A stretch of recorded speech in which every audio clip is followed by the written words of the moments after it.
जय हिंद दोस्तों, स्वागत है आपका अपना चैनल पिंटू वंस मोर में। तो दोस्तों, आज का जो आपका क्लास है झारखंड की संस्कृति से होने वाला है और यह चैप्टर से देखा जाए तो झारखंड का हर एक एग्जाम इस लेसन से दोस्तों क्वेश्चन हमेशा बनाए जाते हैं दोस्तों। और यह वीडियो आपको झारखंड के हर एक एग्जाम के पॉइंट ऑफ व्यू से आपके लिए बहुत ही इम्पोर्टेंट होने वाला है दोस्तों। चाहे आप जेएसएससी की तैयारी कर रहे हैं या जेपीएससी का, चाहे आप सीजीएल की तैयारी कर रहे हैं या चाहे आप झारखंड उत्पाद सिपाही का दोस्तों, सभी के लिए यह वीडियो बहुत ही इम्पोर्टेंट होने वाला है। और इस वीडियो को देखने के बाद आप झारखंड के संस्कृति के चैप्टर से एक भी क्वेश्चन को आप गलत नहीं होने दीजिएगा। बस लास्ट तक दोस्तों हमारे साथ जुड़ जाइए इस वीडियो के माध्यम से। और यदि आप हमारे इस चैनल पे पहली बार आए हुए हैं तो हमारे इस चैनल को ज़रूर सब्सक्राइब कर ले, क्योंकि हम आपको इस चैनल के माध्यम से झारखंड का पूरा सिलेबस कंप्लीट कराने वाले हैं दोस्तों। बस इस वीडियो को एक लाइक करके वीडियो को स्टार्ट कीजिए और लास्ट तक ध्यान से बने रहिएगा। तो चलिए बिना कोई देरी के हम इस सेशन को स्टार्ट करते हैं दोस्तों।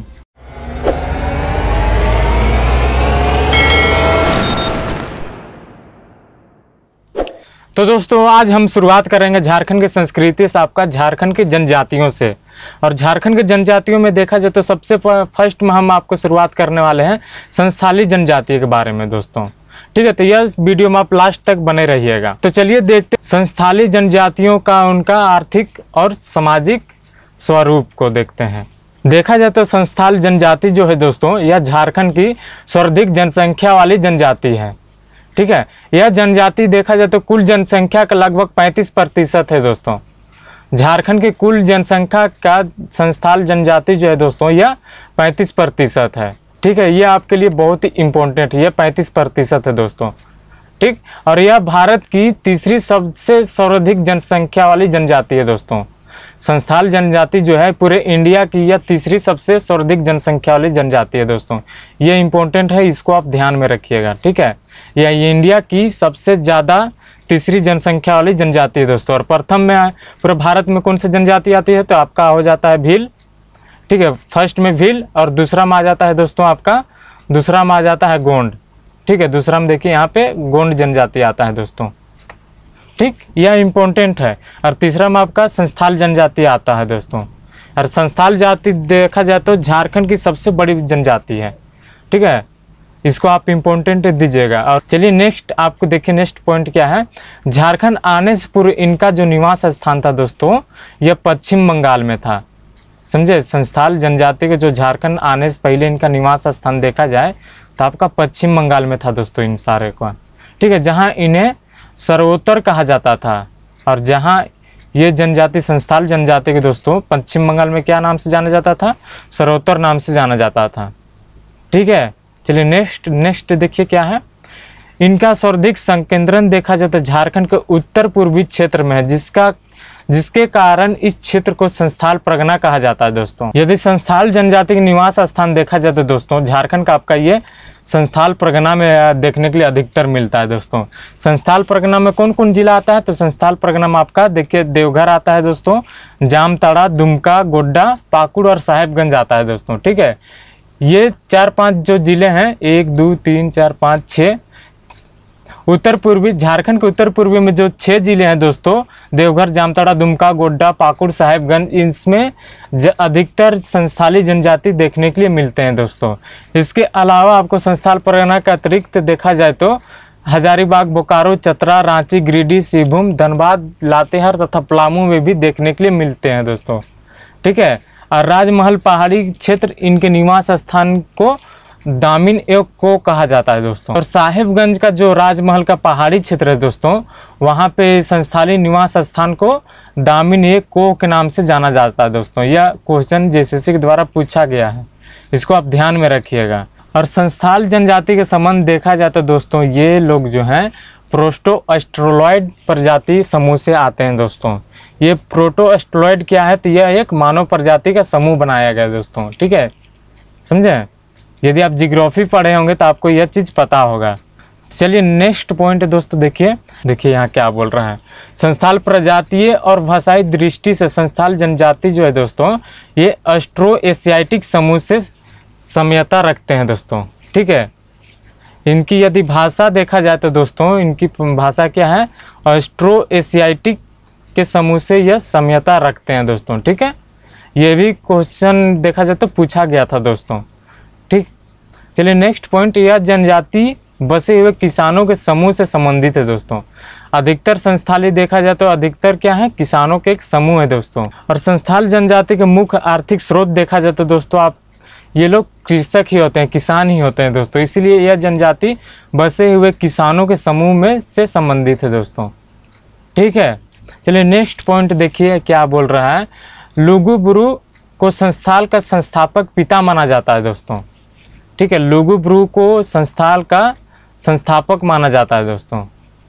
ठीक, इसको आप ध्यान में रखिएगा, यह इम्पोर्टेंट है आपके लिए क्योंकि यह पूछा गया है दोस्तों। इसको आप ध्यान में रखिएगा, JSSC द्वारा यह पूछा गया है। चलिए नेक्स्ट पॉइंट देखिए क्या बोल रहा है। संस्थालों की प्रमुख भाषा संस्थाली है, जिसे 2004 में संविधान की 8वीं अनुसूची में दोस्तों, ठीक है, इसे शामिल किया गया है। भारतीय संविधान में इसको संस्थाल भाषा जो है 8वीं अनुसूची में शामिल किया गया है दोस्तों। 2004 में किया गया था। ये कौन सा संविधान संशोधन था, तो आपका यह 92 संविधान संशोधन 2003 में पारित किया गया था दोस्तों ये। ठीक है, चलिए नेक्स्ट पॉइंट देखिए। संस्थाल भाषा की ओल्ड चिकी लिपि है दोस्तों। ठीक है, संस्थाल भाषा की जो लिपि है वो आपका ओल्ड चिकी है और जिसका आविष्कार रघुनाथ मुर्मू ने किया है दोस्तों। ये इम्पोर्टेंट पॉइंट आपके लिए है, इसको भी ध्यान में रखिएगा। संस्थाल भाषा की लिपि जो है वो क्या है, ओल्ड चिकी है और इसका आविष्कार, ओल्ड चिकी का आविष्कार कौन किया था दोस्तों, तो ये इसका आविष्कार देखा जाए तो रघुनाथ मुर्मू ने किए थे दोस्तों। ठीक है, और दोस्तों यदि आप इस सेशन का PDF डाउनलोड करना चाहते हैं तो आप हमारे डिस्क्रिप्शन में जाइए, वहाँ पर आपको हमारा टेलीग्राम का लिंक मिलेगा। उस टेलीग्राम में आप ज्वाइन होइए, वहीं से आप इसका आसानी से PDF डाउनलोड कर सकते हैं दोस्तों। तो चलिए नेक्स्ट पॉइंट देखिए क्या है आपका नेक्स्ट पॉइंट देखा जाए तो समाज एवं संस्कृति। संस्थालों का समाज एवं संस्कृति के बारे में देखा जाता है दोस्तों। संस्थाल को ना 4 हाड़ों या वर्ण वर्ग में विभाजित किया गया दोस्तों। ठीक है, संस्थाल में वर्ण को हाड़ों कहा जाता है दोस्तों। इसको भी इम्पोर्टेंट आप दीजिए, शायद पूछ दे कि संस्थाल में वर्ण या वर्ग को क्या कहते हैं, तो ये हांडो कहते हैं दोस्तों। ठीक है, ये देखा जाए तो मुख्यतः 4 भागों में विभाजित किया गया है। संस्थाल का जो वर्ग है या वर्ण है, इनको 4 भागों में विभाजित किया गया है दोस्तों। फर्स्ट में क्या है आपका, फर्स्ट में देखा जाता है आपका किस्कू हाड है। ये किस्कू हाड क्या होते हैं, संस्थाल का राजा होते हैं दोस्तों। ठीक है, दूसरा क्या है, मुर्मू हाड। यह मुर्मू हाड जो भी होते हैं दोस्तों, ये संस्थाल समाज का पुजारी होते हैं। ठीक है, और सोरेन हाड देखा जाए तो ये संस्थाल समाज का आपका सिपाही होते हैं दोस्तों। ठीक है, और चौथा मरूडी हाड, ये किसान समूह के होते हैं दोस्तों। ठीक है, संस्थाल के 4 वर्गों में विभाजित किया गया है। ये 4 वर्ग कौन कौन है, किसुक हाड है, मुर्मू हाड है, सोरेन हाड और मरूडी हाड है दोस्तों। ठीक, चलिए नेक्स्ट देखिए, नेक्स्ट क्या बोल रहा है। संस्थाल जनजाति में 12 गोत्र या किली पाया जाता है दोस्तों। ठीक है, संस्थाल जनजाति में कितने गोत्र होते हैं, तो 12 गोत्र होते हैं या किली। गोत्र को ही संस्थाली में किली कहते हैं दोस्तों। और इन 12 गोत्रों के उप गोत्र जिसे खूंट कहते हैं। ठीक है, इसको आप ध्यान में रखिएगा। इन गोत्र जो है 12 गोत्र हैं दोस्तों, इनके उप गोत्र भी पाए जाते हैं, जिसको क्या कहते हैं, खूंट कहते हैं इसको। ठीक है, और जिसकी कुल संख्या देखा जाता है दोस्तों आपका 144 है। ठीक है, संस्थाल जनजाति के 12 गोत्र के उप गोत्र देखा जाए तो कितनी है उसकी जनसंख्या, उसकी टोटल है 144। ठीक है, इसको आप ध्यान में रखिएगा। चलिए नेक्स्ट पॉइंट दोस्तों, यह संस्थाल एक अंतर्जातीय विवाह समूह है तथा इसके मध्य सहगोत्रीय विवाह निषेध होता है दोस्तों। यहाँ निजित लिखा गया है, यहाँ पे निषेध होगा मतलब मना होता है।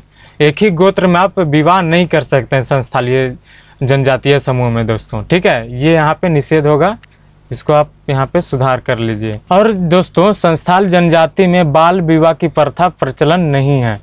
और देखा जाए तो आपका जो संस्थाल जनजाति है दोस्तों, यहाँ पर आपका बाल विवाह प्रचलित नहीं है। ठीक है, और संस्थाल जनजाति में विभिन्न प्रकार के विवाहों को बापला का प्रचलन है दोस्तों। मतलब संस्थाल जनजाति में देखा जाए तो आपका जो विवाह होता है दोस्तों, वो इसको क्या बोलते हैं, तो उसको बापला बोलते हैं दोस्तों। ठीक है, विवाह को संस्थाल जनजाति में क्या बोलते हैं, तो ये बापला कहलाता है। ठीक, और संस्थाल जनजाति का प्रमुख प्रचलित विवाह देखा जाए तो कौन कौन है दोस्तों, देखा जाए तो फर्स्ट में आपका क्या है, किरिंग बापला। और किरिंग बापला क्या है दोस्तों, किरिंग बापला आपका देखा जाए तो मध्यस्थ के माध्यम से विवाह तय होता है। मतलब इसमें क्या होता है दोस्तों, किरिंग बापला में कोई अगुआ बनता है, उसके माध्यम से विवाह को मतलब संपन्न होता है दोस्तों, तो उसको क्या बोलते हैं, किरिंग बापला कहते हैं। जो विवाह अगुआ के माध्यम से या मध्यस्थ के माध्यम से विवाह तय हो उसको क्या कहते हैं, किरिंग बापला कहते हैं दोस्तों। ठीक है, और दूसरा देखा जाए तो आपका क्या है, दूसरा गोलैट बापला, मतलब गोलैट विवाह। और गोलैट विवाह में क्या होता है दोस्तों, दो परिवारों के बीच लड़का लड़की दोनों परिवार आपस में अदला बदली करके विवाह को संपन्न होते हैं, उसको गोलैट विवाह कहते हैं दोस्तों। ठीक है, चलिए नेक्स्ट तीसरा देखिए, तीसरा है आपका टुनकी दिपिल बापला। और इस विवाह में क्या होता है दोस्तों, ये सारे सारे क्या है, विवाह के प्रकार हैं आपका संस्थाल जनजाति का। ठीक है, और टुनकी दिपिल बापला में क्या होता है, गरीब परिवार में प्रचलित या कन्या को वर के घर लाकर सिंदूर दान करने का विवाह है दोस्तों। ठीक है, इसमें क्या है दोस्तों, टुनकी दिपिल बापला में क्या होता है कि मान लीजिए कोई संस्थाल जनजाति के गरीब परिवार है, उनके घर कन्या को वर के घर लाकर, ठीक है, जिसको लगन बंदी देखा जाए तो प्रचलित भाषा में बोला जाता है दोस्तों। ठीक है, लगन बांधकर लड़का घर लाके लड़की को सिंदूर दान किया जाता है दोस्तों, इसको क्या बोलते हैं, टुनकी दिपिल बापला बोलते हैं दोस्तों। चलिए नेक्स्ट देखा जाए तो दोस्तों आपका चौथा में क्या है, धरदी जाय बापला। ठीक है, धरदी जाय बापला के कौन विवाह है दोस्तों, विवाह के बाद दामाद को घर जवाई बनाकर रखना, उसको क्या बोलते हैं दोस्तों, घरदी जाय बापला। ठीक है, विवाह के बाद दामाद को मतलब उसका ससुराल में ही रखना क्या बोलता है, उसको घरदी जवाई बापला कहलाता है दोस्तों। ठीक, पांचवा देखिए, पांचवा क्या, अपगिर बापला। इसमें क्या होता है दोस्तों, लड़का लड़की में प्रेम हो जाने के बाद पंचायत की सहमति से विवाह होता है दोस्तों। ठीक है, मान लीजिए संस्थाल जनजाति में दोस्तों लड़का लड़की आपस में प्रेम करते हैं। ठीक है, प्रेम करते हैं तो इसके बाद पंचायती होता है, पंचायती होने के बाद यदि विवाह संपन्न होता है दोस्तों तो उस विवाह को क्या बोलते हैं, अपगिर बापला कहते हैं दोस्तों। ठीक है, ये सारे के सारे विवाह हैं दोस्तों। ठीक है, संस्थाल जनजातियों के, इसको आप ध्यान में रखिएगा, कौन सब मतलब कौन सा प्रकार में कैसा शादी होता है सो। ठीक, देखिए 6 में क्या है दोस्तों, आपका इतुत बापला। इतुत बापला में क्या है दोस्तों, आपका पसंद के लड़के से विवाह की अनुमति नहीं मिलने पर, ठीक है, आप इसको ध्यान में दीजिएगा, पसंद के लड़के से विवाह की अनुमति नहीं मिलने पर लड़के द्वारा किसी अवसर पर लड़की को सिंदूर लगाकर विवाह कर लेने के बाद में लड़की को घर वालों द्वारा स्वीकृत दे दी जाती है। ये इसको क्या बोलते हैं दोस्तों, इतुत बापला कहते हैं। ठीक, मान लीजिए कोई लड़का है किसी लड़की को पसंद कर रहा है और उसके घर वाले जो विवाह की अनुमति नहीं दे रहे हैं। ठीक है, तो कोई पर्व त्यौहार में लड़का लड़की को ज़बरदस्ती मांग में सिंदूर डाल दिया और बाद में घर वाले उस लड़की को स्वीकृत दे देते हैं, तो उसको क्या बोलते हैं दोस्तों, इतुत बापला कहते हैं। ठीक है, चलिए 7वां देखिए क्या है, ये निर्बोलक बापला। निर्बोलक बापला मतलब दोस्तों लड़की द्वारा हठ पूर्वक पसंद के लड़के के घर में जा कर के जबरदस्ती रहना तथा बाद में पंचायत के माध्यम से विवाह को तय होना, ये निर्बोलक बापला कहलाता है दोस्तों। ठीक है, मान लीजिए कोई लड़की है वो ज़बरदस्ती किसी के घर में जाके रहने लगी, ठीक है, और बाद में पंचायती के माध्यम से उसका विवाह को संपन्न होता है, तो इसको क्या बोलते हैं संस्थाल जनजाति में दोस्तों, उसको निर्बोल बापला कहते हैं दोस्तों, निर्बोलक बापला। ठीक है, चलिए नेक्स्ट देखिए, नेक्स्ट क्या है आपका, बहादुर बापला। ठीक है, बहादुर बापला क्या कहलाता है, लड़का लड़की द्वारा जंगल में भागकर प्रेम विवाह को क्या बोलते हैं दोस्तों, इसको बहादुर बापला बोलते हैं। ठीक, इसको आप ध्यान में रखिएगा। और राजा राजी बापला, ये क्या है दोस्तों, राजा राजी बापला मतलब गांव की स्वीकृति से प्रेम विवाह। मान लीजिए दो प्रेमी हैं दोस्तों, आपस मतलब एक ही गांव में रहते हैं, ठीक है, और दोनों आपस में प्रेम करते हैं, तो गांव वाले की मतलब अनुमति से विवाह हो जाता है। ठीक है, तो इसको क्या बोलते हैं, राजा राजी बापला। ठीक, इसको आप ध्यान में दीजिएगा थोड़ा। चलिए नेक्स्ट देखा जाता है आपका क्या है, सांगा बापला दोस्तों। सांगा बापला क्या है, विधवा या तलाकशुदा स्त्री का विदुर या से विवाह तय होना। ठीक है, इसमें क्या होता है दोस्तों, सांगा बापला में मान लीजिए कोई जो लड़की है वो विधवा या कोई उसको तलाक दे दिया है, ठीक है, और उस तलाकशुदा या विधवा औरत को किसी विदुर या जिसका पत्नी मर चुका है दोस्तों, उसके साथ यदि विवाह तय होता है तो उसको क्या बोलते हैं दोस्तों, उसको सांगा बापला बोलते हैं, ठीक है। चलिए नेक्स्ट देखा जाए तो आपका किरिंग जवाई बापला दोस्तों। किरिंग जवाई बापला क्या है, लड़की द्वारा शादी से पहले गर्भ धारण कर लेने के बाद इच्छुक व्यक्ति से लड़की का विवाह होना, ठीक है, इसको क्या बोलते हैं दोस्तों, इसको किरिंग जवाई बापला बोलते हैं। किरिंग बापला देखा जाए तो किरिंग जवाई बापला अलग है दोस्तों और किरिंग बापला अलग है। इसमें क्या होता है दोस्तों, दो परिवारों के बीच में माता पिता के माध्यम से, ठीक है, विवाह को तय किया जाता है और यह देखा जाए तो संस्थाल जाति का सबसे प्रचलित विवाह है दोस्तों, ठीक, इसको आप ध्यान में रखिएगा। किरिंग बापला को यह संस्थाल जनजाति के सबसे प्रचलित विवाह है दोस्तों, ठीक। और देखा जाता है दोस्तों संस्थालों में विवाह के समय वर पक्ष द्वारा वधु पक्ष को वधु मूल्य दिया जाता है, जिससे पौन कहते हैं दोस्तों। इसको क्या कहते हैं दोस्तों, इसको पौन कहते हैं, इसको आप ध्यान में रखिएगा। देखिए संस्थालीय जनजातीय में क्या होता है दोस्तों, जो लड़का पार्टी रहता है वो लड़की पार्टी को कुछ पैसा या कुछ दान दक्षिणा देता है, जिसको पौन कहा जाता है दोस्तों, ठीक है। संस्थाल समाज में सर्वाधिक कठोर सजा जो है वो बिटलाहा है दोस्तों, ठीक है। संस्थाल जनजातीय में एक बिटलाहा का सजा होता है दोस्तों, बिटलाहा नाम का, ठीक है। और यह सजा क्यों दिया जाता है, तो यह सजा तब दिया जाता है दोस्तों जब कोई व्यक्ति किसी निषेध यौन संबंधों का दोषी पाया जाता है, ठीक है। मान लीजिए कि कोई जो लड़का किसी लड़की को ज़बरदस्ती यौन संबंध यदि बनाता है तो उसको दोस्तों एक तरह से सामाजिक बहिष्कार कर दिया जाता है, ठीक है। तो इसी सामाजिक बहिष्कार के ही दोस्तों क्या कहते हैं, बिटलाहा कहते हैं। यह संस्थाल समाज में सबसे ज़्यादा प्रचलित है, ठीक है दोस्तों। चलिए नेक्स्ट देखा जाए तो नेक्स्ट पॉइंट आपके लिए क्या है, तो नेक्स्ट पॉइंट दोस्तों आपके सामने है संस्थाल जनजाति का सामाजिक व्यवस्था से संबंधित विभिन्न नामकरण, ठीक है। तो देखिए क्या है दोस्तों, आपका फर्स्ट में क्या है, आपका युवा गृह, ठीक है। युवा गृह क्या होता है दोस्तों, युवा गृह क्या होता है, जहाँ पे जनजातीय युवाओं को अपने समाज के प्रति, अपने संस्कृति के प्रति शिक्षा दिया जाता है दोस्तों, उसको क्या बोलते हैं, युवा गृह बोलते हैं दोस्तों। और उसी युवा गृह को दोस्तों संस्थाल समाज में इसको घोटुल कहा जाता है, ठीक है। इसको युवा गृह को क्या कहा जाता है दोस्तों, संस्थाल समाज में घोटुल कहा जाता है। और वधु मूल्य क्या है दोस्तों, वधु मूल्य वर पक्ष के द्वारा वधु पक्ष को दिया जाने वाला मूल्य को वधु मूल्य कहते हैं, जिसको संस्थाल समाज में क्या कहते हैं दोस्तों, इसको पौन कहते हैं, ठीक है। इसको पौन कहते हैं और युवा गृह को घोटुल कहते हैं, इसको आप ध्यान में रखिएगा, ठीक।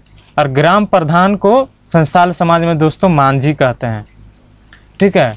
संस्थाल समाज में जो ग्राम का मुखिया होता है उसको क्या कहते हैं दोस्तों, मांझी कहते हैं।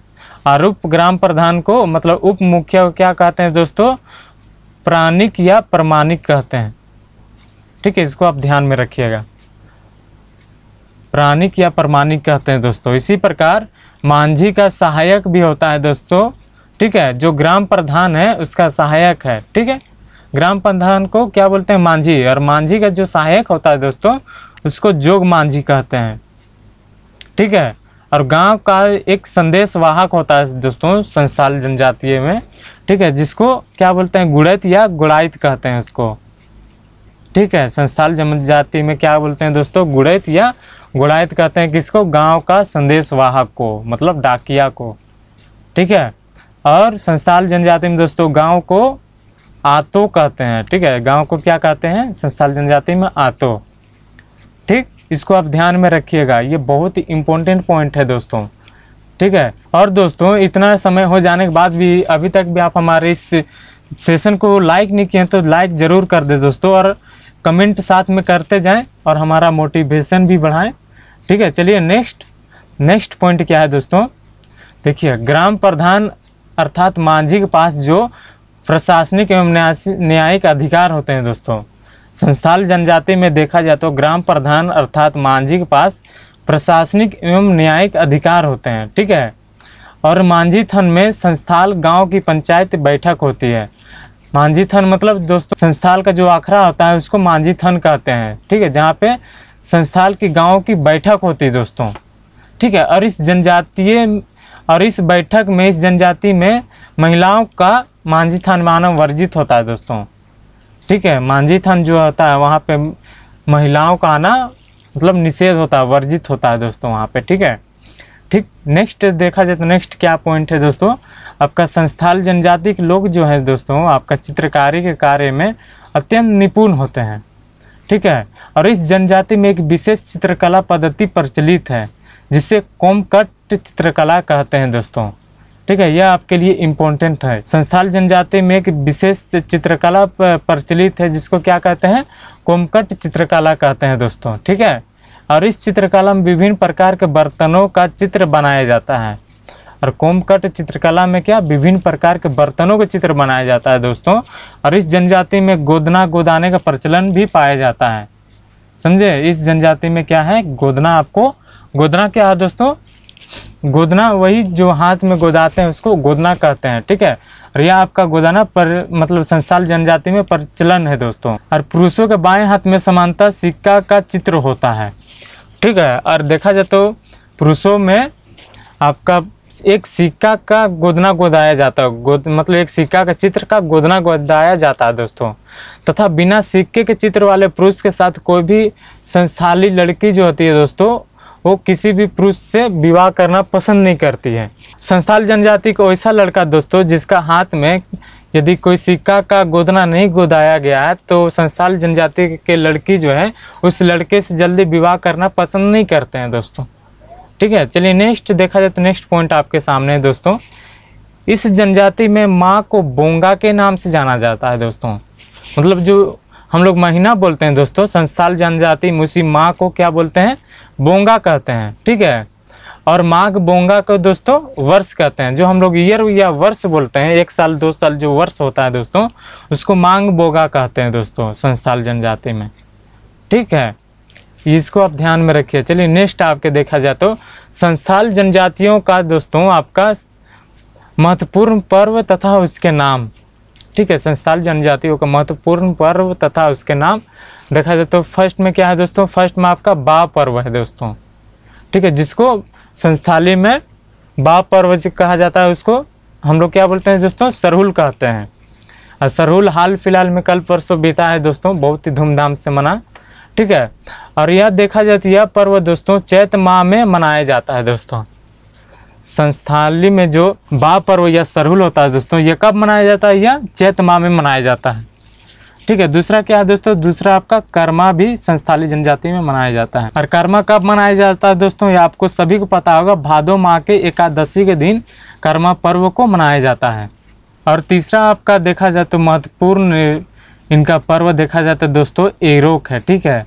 और एरोक पर्व जो है दोस्तों आपका ये आषाढ़ माह में बीज बोने के समय मनाया जाता है दोस्तों संस्थालियों के द्वारा, ठीक है। चौथा देखा जाए तो आपका भाग सीम है दोस्तों, ठीक है। भाग सीम क्या है, ये भाग सीम माघ माह में गांव के ओहदेदार को आगामी वर्ष हेतु ओहदे की स्वीकृति देने हेतु यह पर्व को मनाया जाता है दोस्तों, ठीक है। पांचवा क्या है, पांचवा आपका सकरात है दोस्तों। यह देखा जाए तो सकरात कब मनाया जाता है, यह पुष माह में घर परिवार की कुशलता हेतु सकरात त्यौहार को मनाया जाता है दोस्तों, ठीक है। यह कौन सा महीना मनाया जाता है, यह पुष में मनाया जाता है दोस्तों। किस लिए, तो यह घर परिवार की कुशलता के लिए संस्थाल जनजाति में सकरात त्यौहार को मनाया जाता है। छठा क्या है दोस्तों, छठा बाहा पर्व है, ठीक है। बाहा पर्व कब मनाया जाता है, यह फागुन माह में शुद्ध जल से खेली जाने वाली होली है दोस्तों। हम लोग जो होली मनाते हैं दोस्तों संस्थाल जनजाति में उसी को बाहा पर्व कहते हैं। और यह फागुन माह में शुद्ध जल से खेली जाने वाली होली होती है दोस्तों। आठवां क्या है, सातवां क्या है दोस्तों, सातवां आपका सोहराई पर्व है, ठीक है। सोहराई पर्व कब मनाया जाता है दोस्तों, यह कार्तिक अमावस्याओं को पशुओं के सम्मान में यह सोहराई पर्व को मनाया जाता है दोस्तों, ठीक। कब मनाया जाता है, तो यह कार्तिक अमावस्या के ये पशुओं का त्यौहार है दोस्तों सोहराई पर्व, ठीक है। और यह संस्थाल जनजाति के एक महत्वपूर्ण त्यौहार है दोस्तों सोहराई, ठीक है। इसको आप ध्यान में रखिएगा। और इसके बाद है दोस्तों आठवां क्या है, आठवां है आपका हरियाड पर्व। हरियाड पर्व आपका सावन माह में धान की हरियाली आने पर अच्छी फसल हेतु यह पर्व को मनाया जाता है दोस्तों। और देखा जाए तो नेक्स्ट पॉइंट है दोस्तों आपके सामने, संस्थाल जनजाति का आपका आर्थिक उनका व्यवस्था क्या है दोस्तों। यह देखा जाए तो आपका संस्थाल जो है मुख्यतः खेतिहर है दोस्तों। संस्थाल जनजाति मुख्यतः क्या है, किसान है दोस्तों, जिनका रूपांतरण कृषकों के रूप में हो रहा है और जिनका मतलब देखा जाए तो पहचान एक किसान के या कृषक के रूप में हो रहा है दोस्तों। और संस्थाल जनजाति में दोस्तों चावल से बनने वाले शराब को स्थानीय में मदिरा का सेवन करते हैं, जिसे हड़िया या पोचई कहते हैं दोस्तों। ठीक है, और संस्थाल जनजाति में चावल से बनाने वाले जो शराब होता है दोस्तों, जो मतलब जिसका सेवन करते हैं, मदिरा का सेवन करते हैं, ठीक है, उसको क्या बोलते हैं दोस्तों, हड़िया या पोचई कहा जाता है संस्थाली समाज में।